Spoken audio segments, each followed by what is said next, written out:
Texas is no stranger to UFO sightings, and even more so, some crashes of these UFOs. So we're here at a very interesting location where in 1966, something happened and maybe even crashed right here in this area. So we're here talking to some of the guests here at the Out of This World UFO conference. So let's hear some of their thoughts and find out a bit more about this extraordinary case.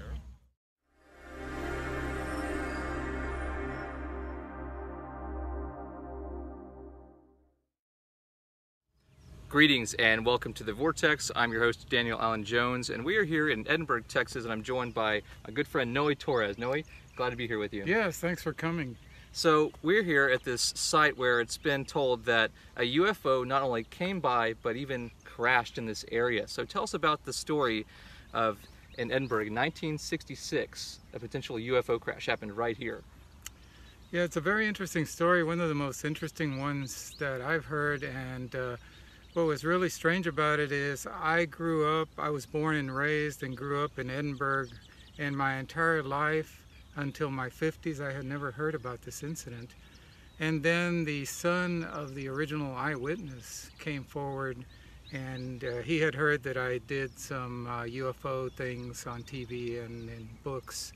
So he called me kind of out of the blue and said, you know, I had an incident that my dad, when he was deputy sheriff, that he was involved in. And in fact, I went out to the site the day after it happened, and I witnessed the after effects. So that was when Joe Ponce contacted me way back about 12 years ago, the first time. And he told me this incredible story, which I'm going to briefly summarize, if that's okay. Joe Ponce's dad, Milo Ponce, was a deputy sheriff with the Hidalgo County Sheriff's Department. He was a very well-respected local person who went on to become the Hidalgo County judge. And we have a park named after him, a county park, and people still think very fondly of him, even though he passed away some years ago. And his son, Joe, also has a long career in law enforcement, military intelligence, and local law enforcement, DPS. So these are, I consider to be trustworthy individuals, trained observers, people who wouldn't make scandalous stories up. And Joe Ponce himself will tell you in any interview that you ever do with him about what happened out here that he himself is a skeptic about UFOs. And he'll even say he's not sure what happened out here. He's just recounting what his dad told him and what he saw with his own eyes the morning after it happened. So what happened was in October or November of 1966, Joe's father, Milo Ponce, received a call through the dispatcher at the Hidalgo County Sheriff's Department stating that there were some men out on Highway 490, which is just beyond this ridge that you see behind us. And these men were in a highly agitated state, and they were trying to flag cars down on the street. They were wanting help. They were extremely overwrought and distressed. And what's interesting is these 8 construction workers from North Texas, from the Dallas area, had come down here to dig gravel out of this pit, the gravel was being used for constructing local roads. So they came down and they were in the process of digging with their heavy equipment. They had bulldozers, they had rock crushing, rock grinding equipment. They had 2 pickup trucks, and they had a small RV all parked in this area you see behind us. And that's when this incident happened. They became incredibly frightened, and they ran out to the road seeking help. And one of the motorists that they flagged down called the sheriff's department from a local little cantina or bar. And they called the sheriff's department, and what happened was, and Joe remembers his dad receiving the call in the middle of the night, about midnight.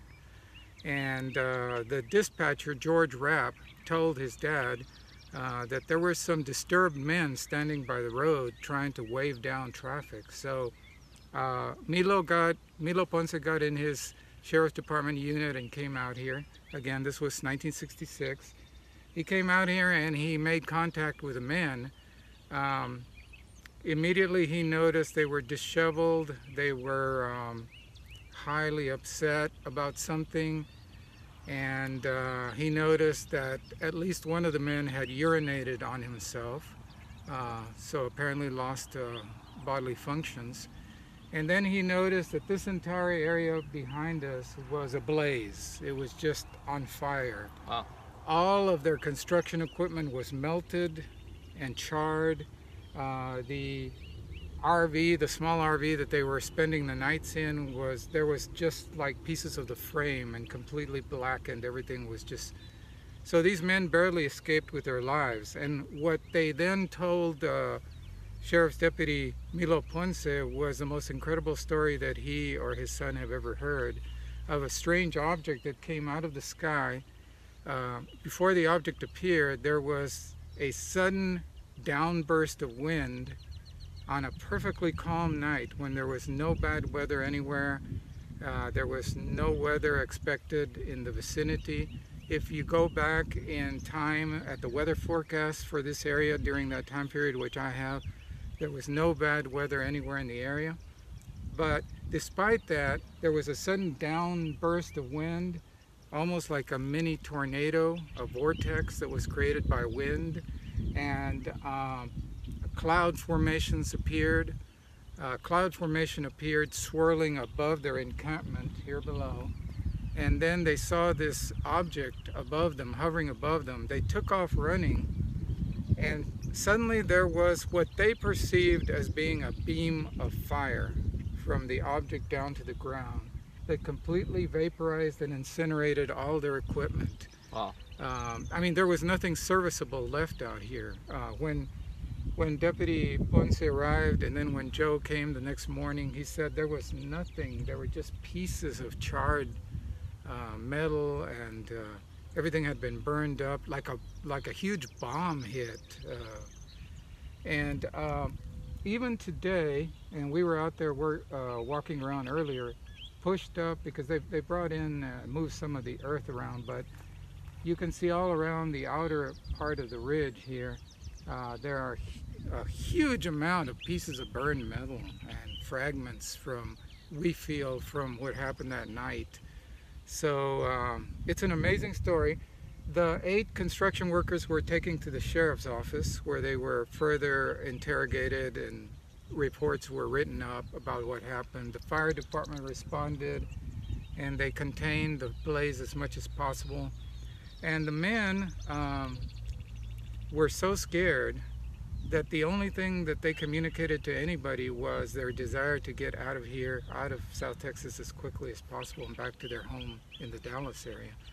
So they left on a Greyhound the next morning, and unfortunately the police reports and all that we have not been able to find, so we've been unable to identify who those gentlemen were. That would be a key piece of the investigation as it continues moving forward. But a few days later, some Air Force men in uniform came to the Sheriff's Department, and they asked to look at all the reports of what happened that night. And since then, we've been unable to find any trace of the documents that were generated from the fire department dispatch out here, the police department, the Sheriff's Office dispatch, at least 3 different local fire departments were dispatched out here. And all those documents have disappeared. We don't know if it's through bad record keeping, or did the Air Force have something to do with the disappearance of those documents. Very interesting though is about 5 miles as the crow flies from where we're standing is an Air Force base. It's a deactivated Air Force base, deactivated now. It's Moore Airfield, and it was a primary pilot training facility during World War II, and then later was given over to the Department of Agriculture, presumably. This air base for years has been known here in South Texas. It's been shrouded in secrecy. So this is a retired Air Force base. They used it during the World War II era to train fighter pilots. But since then, it's been mainly transferred over to the U.S. Department of Agriculture, which it is now.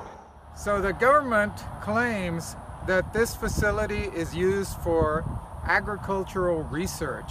and yet they won't let you on, they won't let you take any pictures from inside the fence, and the guards will stop you if you try to go in, and they will hassle you and not allow you entrance. I asked the guards, well, how do I get permission to come into the base? And they said, you're gonna have to write your congressman. There's no way we can let you in. When I asked the guards what's so secretive about an agricultural facility, they just, mum was a word, they said nothing. And I said, look, I'm a taxpayer, I am the one who pays for all of this, can't I go in and take some pictures from inside? And he said, no sir, you are not allowed on this facility, you need to leave right now. This right here is as close as you can get to the base because there are armed guards patrolling the interior.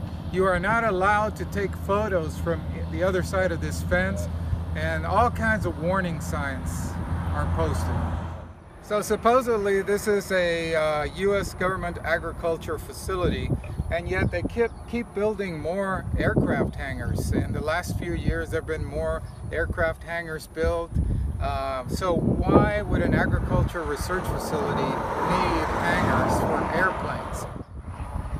The government personnel often ask the civilian workers who work here at the base to move into a secluded area of the base so that they can't witness the landing of these aircraft and what goes on after they land.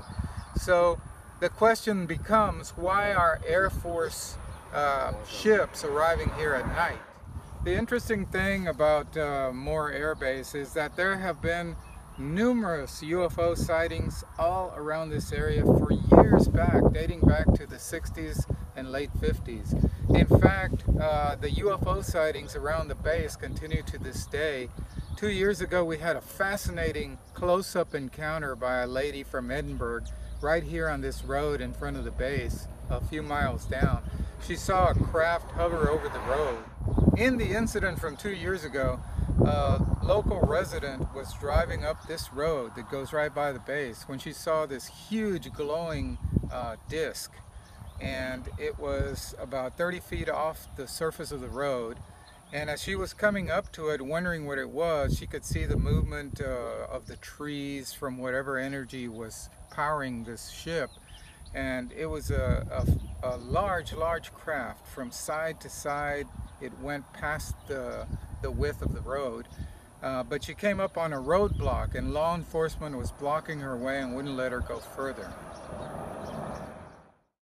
I've talked to people who worked for the Department of Agriculture during that time period in the 60s and 70s, and they're telling me that yes, the Department of Agriculture was kind of in charge of the base, but they were always getting strange Air Force marked planes arriving there day and night with strange crews, sometimes wearing biohazard gear. Oh, wow. And in recent years, we discovered through the Freedom of Information that the government has been doing radioactive abatement at the base. They found radioactive materials that had been stored there, primarily underground. And recently, local journalists took pictures from outside the perimeter because they won't let you in the base. They took pictures of men in what looked like spacesuits, just walking the grounds with detection equipment as part of the radioactive abatement that has gone on at Moore Airfield. So we don't know exactly, Daniel, how the presence of the base so close to here is related. Could the base, which by the way is a hub of UFO sighting activity in this area, many sightings have been reported over the years around this Air Force base, former Air Force base. We don't know if there's a relationship there, but we do know that it's possible they were testing some kind of experimental aircraft. Maybe they brought something down from Area 51, because we could not think of a better location than this remote base in South Texas that many people didn't know about as a place where strange exotic craft could be brought in. You know, and if you look at the speed of what some of these aircraft travel at, from Nevada to here would be just a quick hop for them. I mean, it would be insignificant. So could it have been something like that? It's possible. But the mystery remains that at this very spot in 1966, there was this amazing encounter. I'm impressed with the story because of all the witnesses and all. And what little bit they found, I was pretty impressed with that. Now that I'm out here on the site, I do have a few investigative questions, you know, like where's all the equipment and what they should have checked it and done a lot more stuff. But it's a good possibility that something did happen here that was abnormal, because equipment and trailers and everything just don't burn up, and it did here. So, you know, I am impressed with the site, but I'd like to see a little more investigation go into it. And I think that's what's going on. Well, for one, we want to get something that can be analyzed. Above and beyond just doing magnetic field tests and things like that, perhaps there's some other evidence inside organic material that we can atomically analyze for being anomalous that doesn't belong inside the material. See if any of the material is exposed to any type of field, which will change the magnetic readings. Well, I've already had a number of my questions answered as far as the condition of the original pit, the fact that the base presently, that the original pit was just a few feet deeper originally, so and when it was bulldozed as far as to renovate, restore the site, that would rule out the possibility of equipment being buried here still, that so you're not looking for anything in that regard. Certainly as far as the soil analysis, I think would be important as far as in checking against control to see if there's any difference here. I'd be curious as to the livestock at the time, how quickly they returned to the area. We've seen in such cases in the past that they would tend to shy away for even years thereafter. I believe that this lower part probably holds water. When it's raining, they might come down here and get a drink of water, because as you can see, this is kind of bare land, and this is clear. And she did plant some kind of winter grass over here, so they probably used to coming in here and eating. But it is a lot of wildlife down there. Deer, I've seen deer tracks, rabbits, hogs. So it's a lot of wildlife that plays around in here. And I also seen a dead goose. Well, every time I get involved in something or go somewhere, I find another very interesting story, and this one really intrigues me. I would love to meet and talk with the laborers or whatever they were that were doing the stonework here, that actually were confronted by whatever or whoever or what happened. That would be very interesting to hear. It's kind of a surprise that when the current landowner didn't know, and when they bought the property, that this was actually a very interesting site, that some phenomenal event happened here. My name is Maria Moya. I have owned this property about 7 years or so.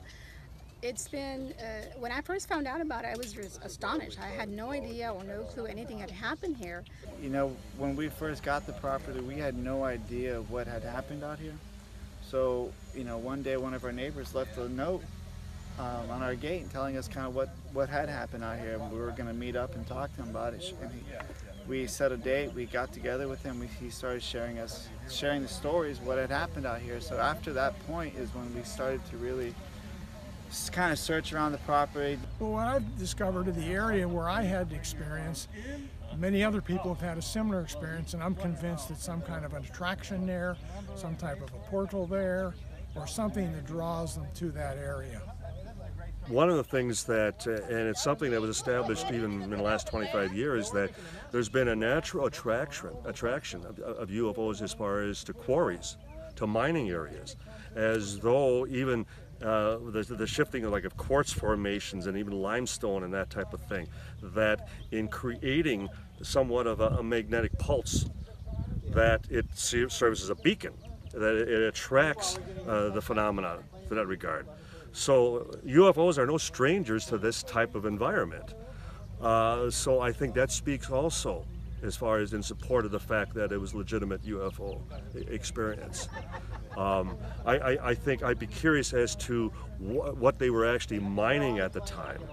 And I would also check as to, as I understand, the mine shut down immediately thereafter.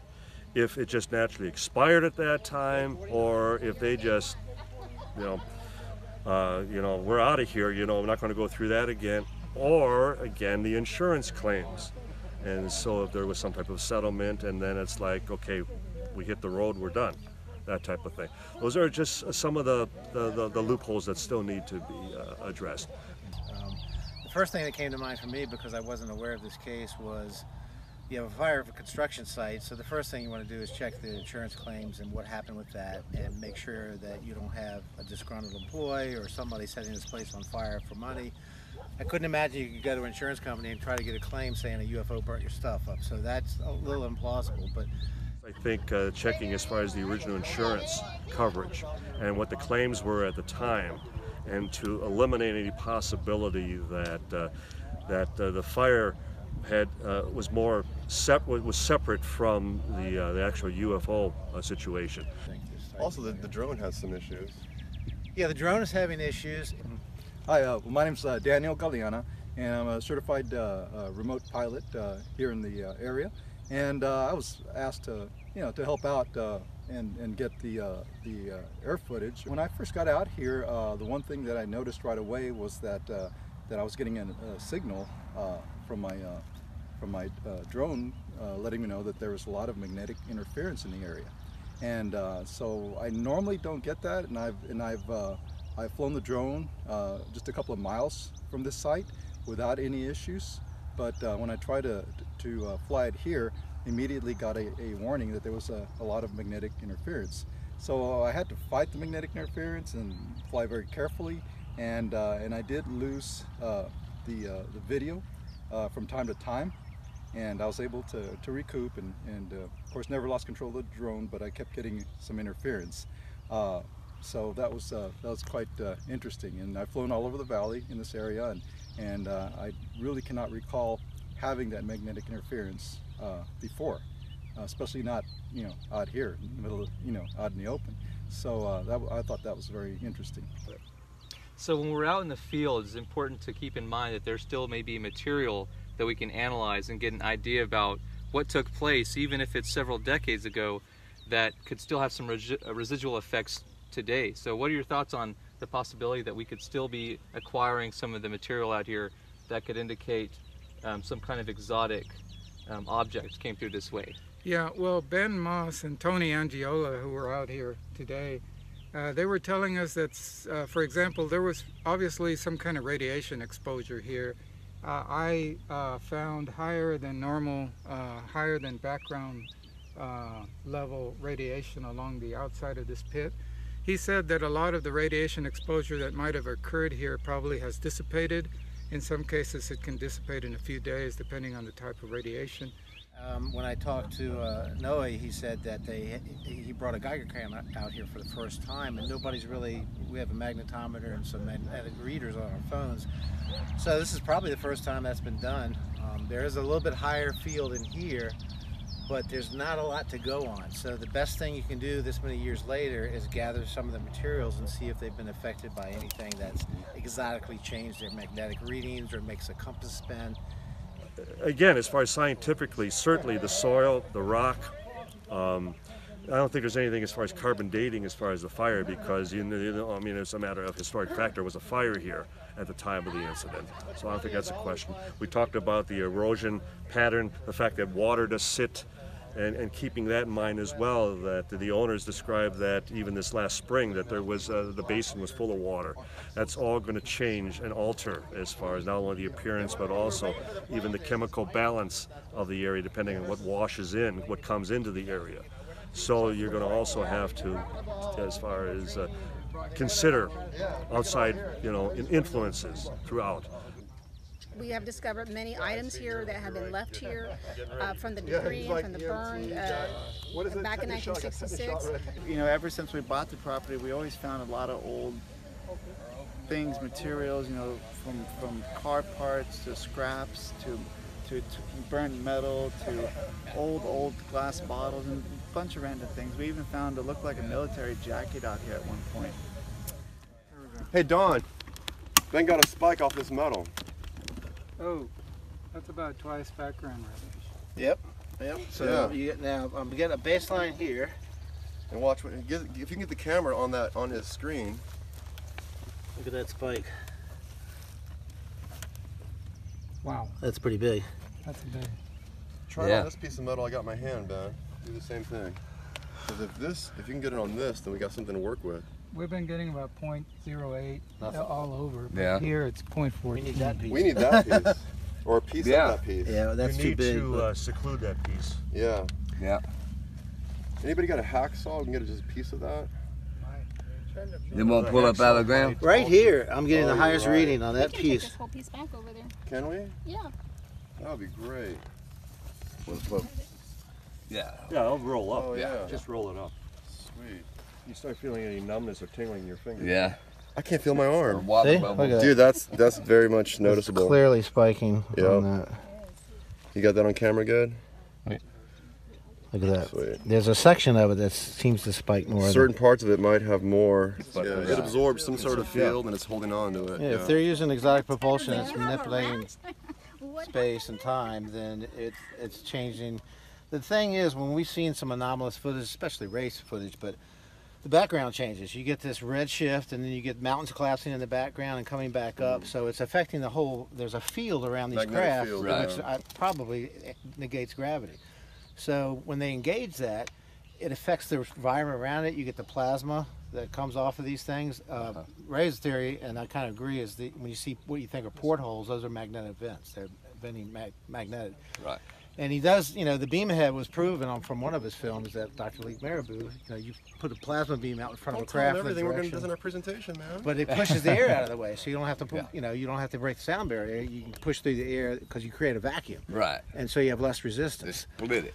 And after Lee Marabou saw that, he went and now it's on all the craft, space shuttle and everything. He wrote a paper. He turned to Ray and said, "You just made one of the biggest breakthroughs to aeronautics engineering that I'm not going to tell anybody about." So It looks like it was part of the fire.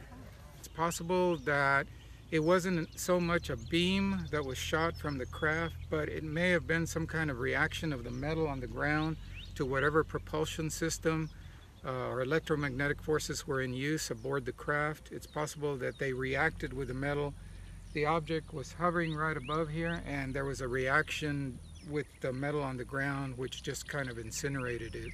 a UFO burning things up is unusual. Usually you don't have. It's not unheard of. It's not unheard of. It happened in Brazil a lot, where you had people attacked and supposedly, but you know, if there was something that did that, then that's a whole different story. I'm kind of thinking that it maybe wasn't intentional. Perhaps there's something we don't know about this craft that needed to, you know how planes need to off gas or dump fuel or do things of this nature? Perhaps they had to release subatomic, you know, magnetic, you know, release or something that just so happened that it was a really hot plasma, you know, flame gas that just destroyed everything. Could have been in trouble, and some of these things they do have want to trouble, get. don't They they? want to get away before they generate the field that drives them into space. It is technology. It does break. Yeah. So And they if could you're have been having generating that trouble. field too close to the ground, then you might get effects that are damaging to people. I've spoken to Stanton Friedman about what happened here, and in the 60s, early 60s, Stanton, who is a nuclear physicist, was working on several government projects. One of the projects he worked on briefly was trying to develop nuclear jet engines. So if you have a nuclear-powered aircraft, you're going to have some radiation. It's almost like a Cash Landrum scenario. I think once again, like any good case, the more you eliminate as far as alternative possibilities, and then the UFO becomes rock solid. It becomes like when there's nothing else that explains as far as the fire, and then what the men observed. Any good insurance investigator, any police officer would tell you that you have 10 witnesses to an event, you have 10 different versions. The fact that you have 8 that all gave the same story, I think in itself is monumental. And I think for that reason alone, you have a good solid case here. It's an interesting area. This is definitely, if you were going to do something like this, you're in a bold depression. You're down here, nobody can see you because you've got about a 10-foot ridge all around here. It's almost like a crater, but this was created by the construction team, I think. But we did find interesting pieces of the debris from whatever hit the metal out here. It's possible that it wasn't so much a beam that was shot from the craft, but it may have been some kind of reaction of the metal on the ground to whatever propulsion system or electromagnetic forces were in use aboard the craft. It's possible that they reacted with the metal. the object was hovering right above here, and there was a reaction with the metal on the ground, which just kind of incinerated it. And like Ben said, it's kind of a depression, and we've seen other cases where sites seem to gravitate towards not being sighted. Right. Yeah. You know, trying to hide where they're at. On the down low, a little bit of stealth, trying to not be seen. Some cover. Yeah. You know, and this could be similar to the Squirrel, where this craft was just having some issues and felt this was a good place to come down and do a repair, but then saw that it ignited everything on fire and decided not to hang around. But you know, that's what might have happened to Socorro. That craft landed in a depression, and when Lonnie looked at the creatures, they were looking up under the craft, which tells me it's just like looking under your car. Yeah. There's something wrong. I'm getting a rattling sound. Got to fix that flux capacitor and get things going. So we don't know, but it was definitely some kind of exotic craft that was here, whether it was ours, whether it was the Air Force was reverse engineering something, we don't know. But the witnesses definitely said something really strange happened. They had a physical reaction to it, and their immediate thought was just to get out of here and never come back. Well, I know a little bit about that because of 1973, and I'm sure it affected their life in every way. According to what I've read in the paper and all, they all kind of, one of them broke down and started crying and peed on himself, and then the rest of them, you know, just really didn't want to talk. So I know it affected their life, and it's, for one of them that's still alive, it's probably hanging in there with them today. This is something you don't ever forget. You know, contrary to this old, you know, notion that, well, there's no such thing as a reliable witness. Well, no, I'm sorry. History is comprised of eyewitness testimony. Everything that we read of, everything that we have as far as throughout the course of history is from eyewitnesses. If we can't rely on people's judgment, and in this case, 8 men, who all reacted the same way. They all raced out to the road, you know, as far as, you know, hightailing it from the area. Something, you know, and I can't imagine that after all those years that not a single one of them ever broke from the original, eyewitness depiction of what transpired here. So that's all in favor of this being certainly a legitimate, you know, a UFO situation. But we don't know if those 8 men were later affected by radiation symptoms. I mean, it's possible that they were affected. It's possible that they all died shortly after their exposure to this, because we unfortunately lost track of them. And apparently the government, the Air Force, made sure that we wouldn't have access to the documents identifying those men so that we could track what happened to them. So that's another interesting angle. I've always thought there was something out there. We've had some experiences ourselves that we have seen certain lights and objects flying, and we kind of question ourselves, what is that? Is that a UFO, or is that a man-made object? But it's fascinating. I do believe there is something out there, a higher being or a higher intelligence. I am a true believer in something out there, absolutely.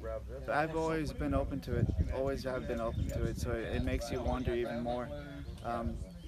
I know there's always theories and different things going on because people are going to speculate what really happened or what didn't happen, but I think it's also interesting to know that, you know, back in the day in the 1960s there was an old Air Force base here.